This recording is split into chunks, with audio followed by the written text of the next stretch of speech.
నమస్తే.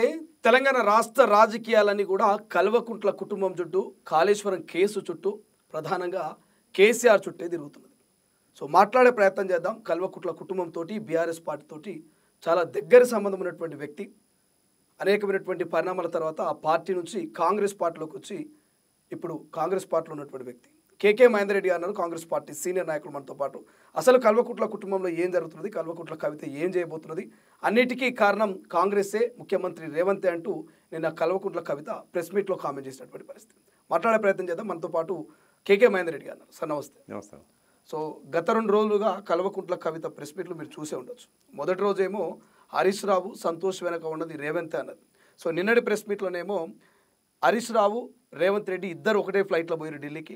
ఆ ఫ్లైట్లోనే డీలింగ్ కుదిరిందంటూ సంచలన వ్యాఖ్యలు చేసింది. ఎట్లా చూస్తారు ఒక కాంగ్రెస్ పార్టీ నేతగా గతంలో బీఆర్ఎస్తో ఉన్నటువంటి సంబంధంతో చూస్తూ ఉంటే? ఇప్పుడు ముఖం బాగలేక అద్దం బలగొట్టుకున్న ఒక సామెత ఉంది.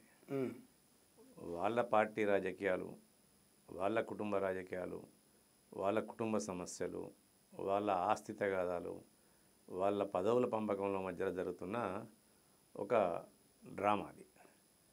ఆ తగాదాలన్నింటి కూడా ఆడలేక మధ్యలో ఓడన్నట్టు ఆ ఇంట గెలవలేక రచ్చరచ్చ చేద్దామని చెప్పి రేవంత్ వైపు తింపడం అనేది వాళ్ళ చేతగానితనానికి ఒక నిదర్శనం అని చెప్పి నేను భావిస్తున్నాను.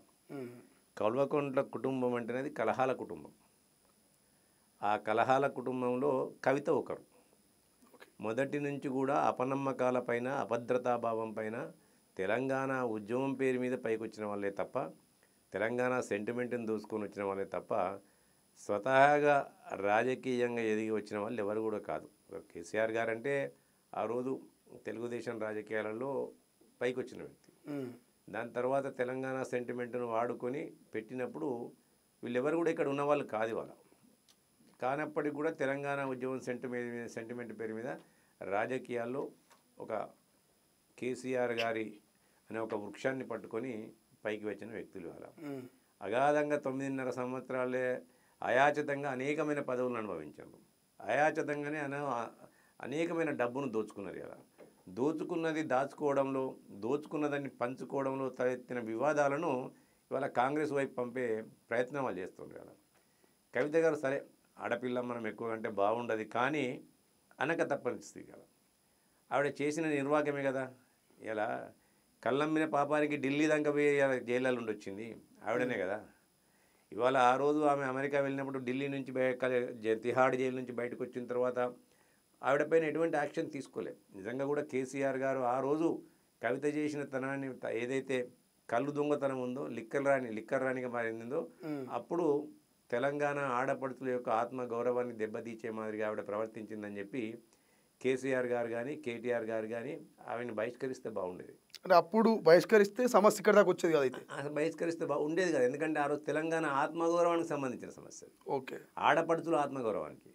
ఎందుకంటే తెలంగాణలో ఆడపడుతులు ఎవరు కూడా ఇలా లిక్కర్ అమ్మరు, కానీ ఆమె లిక్కర్ అమ్మే స్థితికి తీసుకెళ్ళి తెలంగాణ ఆడపడుతుల ఆత్మగౌరవాన్ని దెబ్బతీసే స్థితికి వాళ్ళు దిగజారే స్థితికి ఆమె తీసినప్పుడు చేస్తే బాగుండేది కదా. కానీ ఆ నుంచి వచ్చిన పరిణామాలు ఏంటి?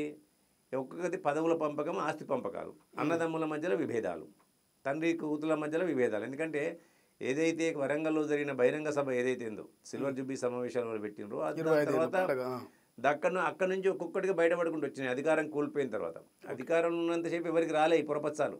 ఎందుకంటే ఎవరు అందిన కాడికి వాళ్ళు దోచుకుంటూ పోయినరు.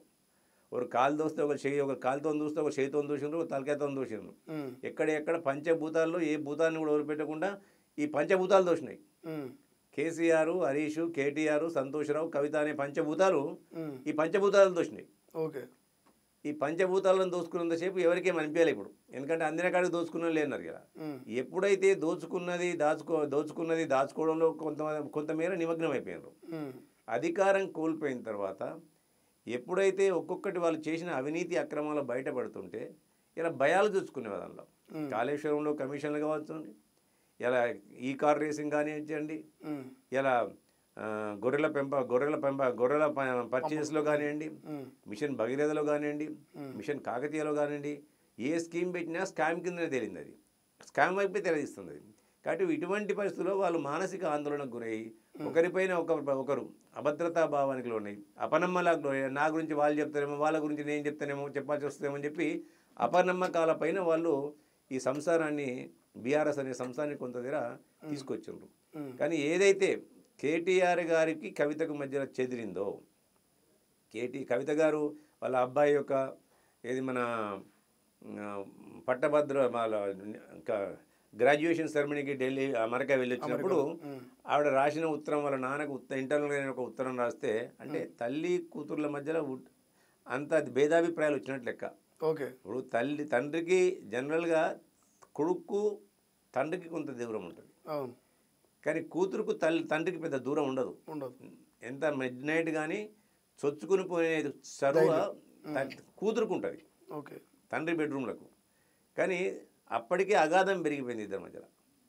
అగాధం ఎంత తీవ్ర స్థాయికి చేరిందంటే ఉత్తరాలు రాసేంత తీవ్ర స్థాయికి చేరింది.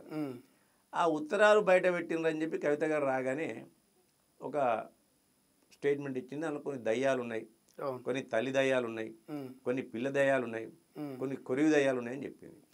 ఆ తల్లి దయ్యం ఎవరో, పిల్ల దయ్యం ఎవరో, కొరివి దయ్యం ఎవరో ఇంతవరకు కూడా చెప్పిన పాపన పోలే.